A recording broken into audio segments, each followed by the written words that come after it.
სახელითა მამისათა და ძისათა და სულისა წმინდისათა ჩვენთან არც ღმერთს ღმერთმა დაგლობთ გაგულოთ წყალობა გაგიმრავლოთ მადლი გაგიმრავლოთ მშვიდობა გაგიმრავლოთ ჩემო ძვირფასო ეს არის ხსენება წმინდა იონა წინასწარმეტყველისა ძალიან მოკლედ ვისაუბრებ წმინდანების შესახებ ყველაზე მთავარზე გავუსვამ ხალხს თუ რა შეიძლება ავიღოთ მათი ცხოვრება წმინდა იონა წინასწარმეტყველის ცხოვრებაში არის ესეთი მონაკვეთი როდესაც უფალი მას დაავალებს რომ უნდა ჩავიდეს ნინევიაში ნინევიელები და ისრაელელები ერთმანეთში იბრძოდნენ ანუ პროლად განწყობილი ერი იყო ხალხი იყო ნინევია და აი ამ პროლად განწყობილ ხალხთან აგზავნის აღმართებდა და აგზავნის იონას რომ წავიდეს და უქადაგოს რომ შეინოს სწორედ აიღუპებია იონა თუ თავიდან არ უნდა წასულა ყველანაირი გზაც ეძებს რომ არ მივიდეს მაგრამ უფალი მაინც მიიყვანს ძალით მიიყვანს ესე რომ ვთქვათ ნინევიაში ნინეველებს უქადაგებს შეინანებენ და გადარჩენიან რა სწავლება არის რა რომ უფალი ზრუნავს თელ სამყაროზე და კაცობრიობაზე და ამ ყველაფერთან ერთად ნებისმიერ ადამიანზე დღეს რომ ცოდვილია და შეიძლება გულში განვიკითხო და მივანიშნო აი ნახე როგორი ადამიანია ხვალ შეიძლება იცოდეთ რომ მასზეც ზრუნავს უფალი ესეთი ადამიანი ხვალ შეიძლება ჩვენზე წინ დადგეს ავიცი კეთილსაფრთხოებით ეს თავარიაც მეორე ფოკა მემტილი ცხოვრებიდან რომელიც ხენებას არის დღევანდელ დღეს იგი ცხოვრობდა ძალიან უბრალოდ ჩვეულებრივი ერისკაცის ცხოვრებით ჩრომობდა თავის ნაშრომს ყიდა და შემდგომ ანაწილებდა რამდენი ნაწილს რაღაცა ნაწილს თავისი სიუჟეტები და თავისი საჭიროებისათვის რაღაც ნაწილს კი გლახაკებისა და ტაძრებისა და მონასტრებისათვის განიგულებდა ასევე ჩვენს უნდა ვაკეთებთ ჩვენივე მონაგებს უნდა ყოფდეთ შეძლებისაგან რამდენი ნაწილი რაც აუცილებელია ჩვენივე ოჯახებისათვის და მცირეოდენი და გადავდოთ აუცილებლად გლახაკებისა და უპოვარებისათვის ეს არ უნდა დაგვაუწყდეს და მესამე ეს არის ხსენება წმინდა პეტრე ყოფილი მეზვერისა ესე რომ ვთქვათ ძალიან საინტერესო ცხოვრება აქვს ძალიან საინტერესო არის იყო ძალიან მდიდარი ძალიან შეძლებული დღეს თანამედროვე ცხოვრებაში რა თანამდებობა მებაჟეების უფროს ვინ არის აი ნუ ძალიან მაღალი თანამდებობა ეკავა საიმპერატორო ყავს ესე რომ ვთქვათ ძალიან მაღალი თანამდებობა და ამ ყველაფერთან იყო ძალიან სასტიკი და არ უყვარდა გაჭორებული ადამიანი საერთოდ არ უყვარდა იგნორს უკეთებდა და ძალიან რისკანა იყო მათთან როგორც წარმოუდგენელი რაღაცა და ერთხელაც როდესაც და ესეთი რაღაც არის აღწერილი სხვათა შორის საინტერესო ისაა რომ წმინდა იოანე მოწყალემ შემოგვინახა მისი ცხოვრება ისე თითქმის თანამედროვე იყო პეტრე და ერთხელ ეს გაჭირვებულები ერთად შედან და საუბრობენ თუ ვინ უფრო კეთილია ვინ უფრო პოზიტივია და იტყვიან რომ აი ეს პეტრე როგორი არის აზო კი არა ვებრალები თუ პირიქით უფრო მეტად ვეჯავრები არაფერ კეთილ საქმეს კაი კეთილი საქმე არა რაღაცა 1000-ნაირ შეურაცხყოფას გვაყენებს და ერთ-ერთი წარმოდგა და იტყვის რომ იცი რაო ეს შემიძლია მასო გამოვძალო კეთილი საქმე ხო და კაი აბა მე თუ ამას გააკეთებო ნახოთ და ერთხელაც მოკაზმული პეტრე თავისი რაღაც დატვირთავს დატვირთული ესე ხორაგი და მიდის ნადინზე მიწეული არის სამეფო კარზე და მიაქ ესეთი დიდი სიმდიდრე სანოვაგე და ეს გაჭორებული ადამიანი გადაიკრება გზაზე და იწყებს თხოვნას რომ დამეხმარა ეს საერთოდ ყურადღებას არ აქვს ყურადღებას არ აქვს ეს მიდის თავისაზე და ნუ თავს რო შეაბეზრებს გამოიხედება რომ ქვა ეს როგორც აი ამ გაჭირებულს თუ ქვა წარმოდი როგორი სასტიკი ქვას რომ ვერ იყოს აი გებზე პულს ესოს ეს დაიჭერს ამ პულზე გაიქცევ აი შეგეც აი პური გამოძალეო კეთილი საქმე ну ორ დღეში ხდება რაღაცა დიდი რაღაც პეტრეს თავს პეტრე ძიმე თავი შეიქმნება და ესეთი ხილვა აქვს რომ ესეთი ხილვა აქვს რომ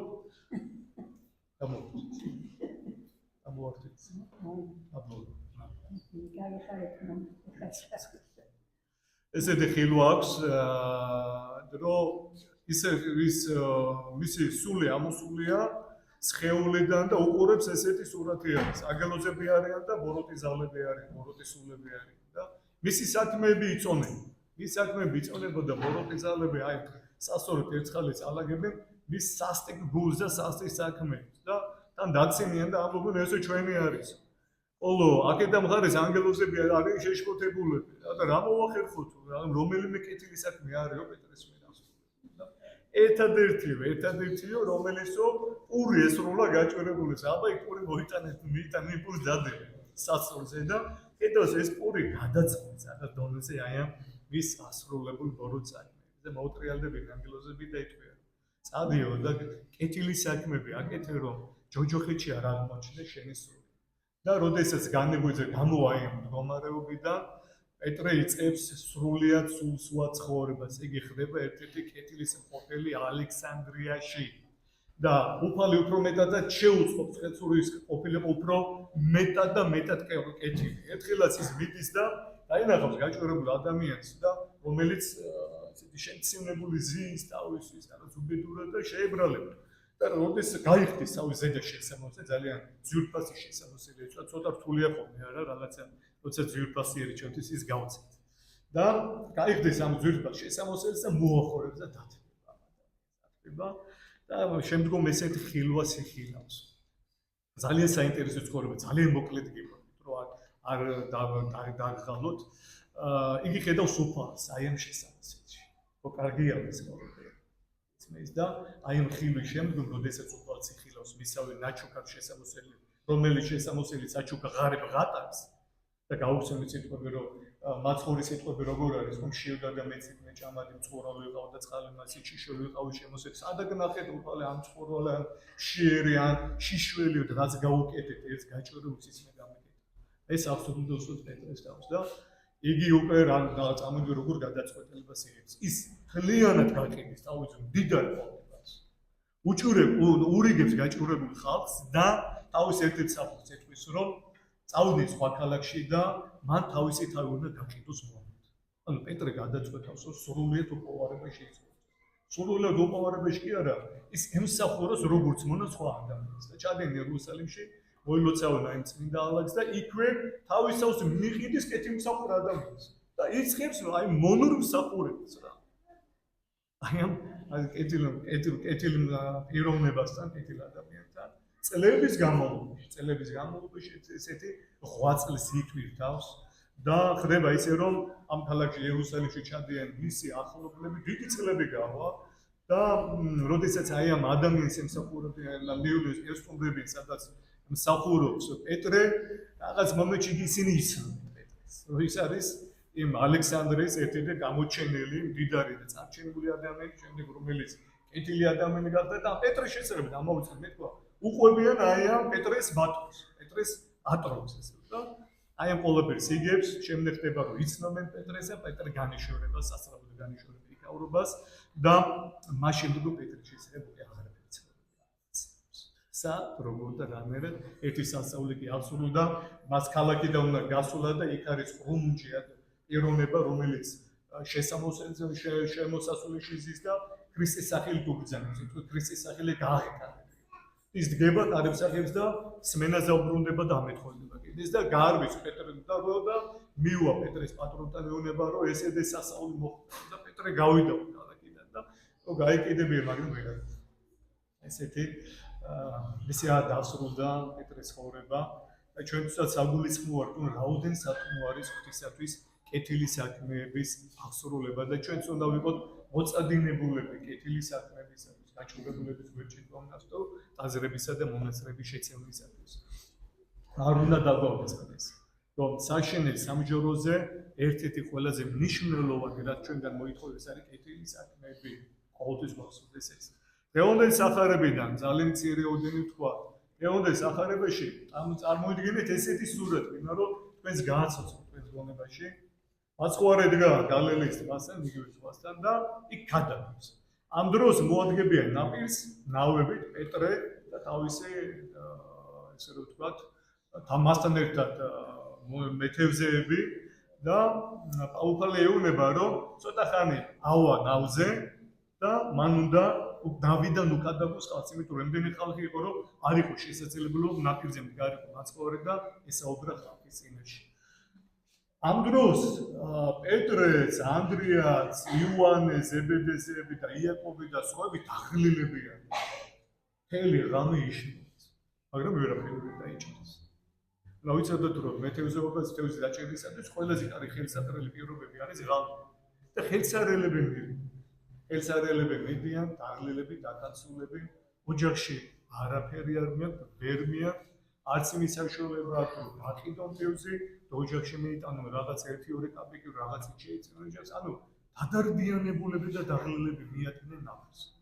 ამ დროს ამ დაღლილ და დადარდიანებულ ადამიანებს მაცხოვარ ეუბნება რომ და აპირებენ სახლში წასვლას, რომ მოისვენონ მაინც ცოტა ხანი და მეორე დღეს წავიდნენ. ამ დაღლილ და დაკაცულ და დამწუხრებულ ადამიანებს უბრალოდ რომ მოიცადოთ ჯერ რა წაყვედით სახლში. მე ჯერ უნდა ვქადაგუხავს, ვესაუბრო და მე ისინი ატახდებიან უფალს და ჩერდებიან და მაცხოვარ იწყებს საუბარს. ანუ რაღაცა პერიოდი გაგრძელდება და ისინი ითმენენ ამ პოლემიკას. შემდეგ მაცხოვარი ეუბნება, როდესაც აშორება ხალხთან საუბრისაგან, როდესაც იქადაგებს ეუბნება, რომ ეხლა უკვე დრო არის რომ წავიდეთ და ვითევზებთ. და პეტრეს ეუბნება, რომ შევიდეთ ზღვაში და ბადები გადავყავთ ბადები და თევზსაც დავუჭირთ. და პეტრე როგორც გამოცელი მეტევზე ეუბნება, რომ უფალო, ტელეგრამეო, როდესაც ყველაზე კარგი დრო არის, მაშინ ვერ დავუჭირეთ თევზი. ეხლა ნამდვილად ვერ დავუჭირთ თევზი. და თევზის ჭერის დრო არ არის, დღე არის, მილაც. მაგრამ რაყამჩენ მეუბნებიო, შენი სიტყვისა ბრიყოს, ანუ დაეთანხმება და მართლაც უზარმაზარ რაოდენობის თევზს დაიჭირა. და ამაზე, ესეთი მამები ამბობენ, რომ პეტრეში დაიმხობია პეტრეს სვანიზე უყალს შენდობასა და პატივას ევედრებიან და ამ ყველაფერთან ერთად უფალი ანუგეშებს მათ და ეუბნება, რომ უგეშინიათ ამის შემდგომ თქვენ იქნებით კაც და მებანდურები, ანუ მოციქულთა ხარისხში იმსახურებით. საინტერესო არის რა ჩვენთვის. პირველ რიგში ის როდესაც ეკლესიის მამები აი ამ სახარების ამ მონაკვეთს ეხებიან, ეს არის ძალიან ცხოვრებისეული სახარების მონაკვეთი. ჩვენც ძალიან ხშირად ცხოვრებისეულად ძალიან განსაცდელებში ვიმყოფებით. მწუხარებებზე დარდი და ტკივილი რაღაცა თითქოს არა 1 წუთი და 2 წუთი, არა 1 საათი და 2 საათი, რაღაც პერიოდის განმავლობაში გრძელდება განსაცდელი. თითქოს რაღაცა ხელმოწარულობა, წარუმატებლობები თან ზევს ერთმანეთზე, ვფიქრობთ რომ როდის ძალიან ბევრჯერ მოსულეთ ჩემთან და ვთქვეთ რომ აი ამო დავიღალე რა განსაცდელი. 1 წელი, 2 წელი, 3 წელი, უკვე წლები გრძელდება და აი როდენი სხვა უზულურობას, უხარება, ოჯახში შვილებთან, გარდაცვალებები და ძალიან ბევრი რაღაცა წყებები ვიყვება. თითქოს რაღაცა საშვილი არ ჩანს არც აი. და ამ დროს, როდესაც განსაცდელებში ვიქნებითო და დავიღლებითო, გავიხსენოთო სახარების ეს მონაკვეთი. როდესაც მოციქულების დაღლილები იყო. მაგრამ მიუხედავად ამისა, უფალმა მოთმინებისკენ მოუწოდა მათ. როდესაც უთხრა რომ ცოტა ხანი უნდა დამელოდოთ, არ წახვიდეთ საშინლობიდან. ჩვენც რომ მცირეოდენით მოვითმინოთ კიდევ და ამ დროს როდესაც უკვე თავის ზღვარს მიაქცეს, თავის ჩვენი მოთმინებას, უფალო თავის მოწყალებას მოიგოს. როგორც აი მოთმინების შემდგომ კვლავ შედიან და იწყებენ თევზაობას და იჭერენ უფლის სიტყვისერ მრავალ თევზს, ასევე ჩვენ ცხოვრებაშიც მოვა მოწყალება. დადგება ჟამი, როდესაც ჩვენ ცხოვრებაშიც გამოიზაფხულებს ამოალზე და გათბება ჩვენი ცხოვრება. ეს ნამდვილად ესე არის. ნამდვილად მოიგებს მოწყალებას უყალ თითოეულ ჩვენთაგან ზედა, ამიტომაც არასოდეს სასო არ უნდა წარუკვეთოთ სხვადასხვა განსაცდელების მდგომარეობაში. გინდაც ეს განსაცდელები და მწუხარებები გრძელდება. და საინტერესო არის, რომ ერთ-ერთი მამის სიტყვები ამოვიწერე ამასთან დაკავშირებით. როდესაც ძალიან გაგიჭირდებაო და ძალიან რთულ მდგომარეობაში აღმოჩნდებიო, უფალსო მიმართე ლოცვითო. რომ უფალო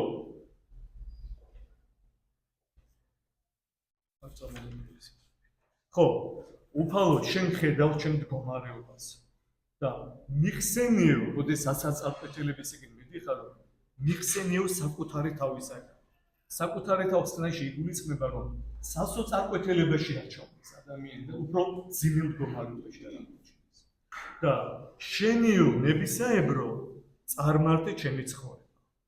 იქვე ვარჩევენ მამები რომ როდესაც ილოცებ გულით ილოცებ შემდგომ ზერა მოავლეო შენ ცხოვრებას გადახედე შენ ცხოვრებას და აუცილებლად მიგანიშნებს უფალი თუ რა უნდა აკეთო და ადექი და დაიწყებს იმას კეთება და მიხვდები რომ შენ თურმე სარგებლის მოტანა შეგიძლია ღვთის წინაშეც და ადამიანის წინაშეც წყალობით ყოფილიყავით მადლით ყოფილიყავით შვიდობით ყოფილიყავით ენებოს გასმოყარე ღმერთმა რომ ჩვენი ცხოვრებაც სიკეთის მომტანი იყოს ღვთის წინაშეც სათნო იყოს და ჩვენი ოჯახებისა და გარშემო ყოველთვის ამინ ჩვენთან არც ღმერთს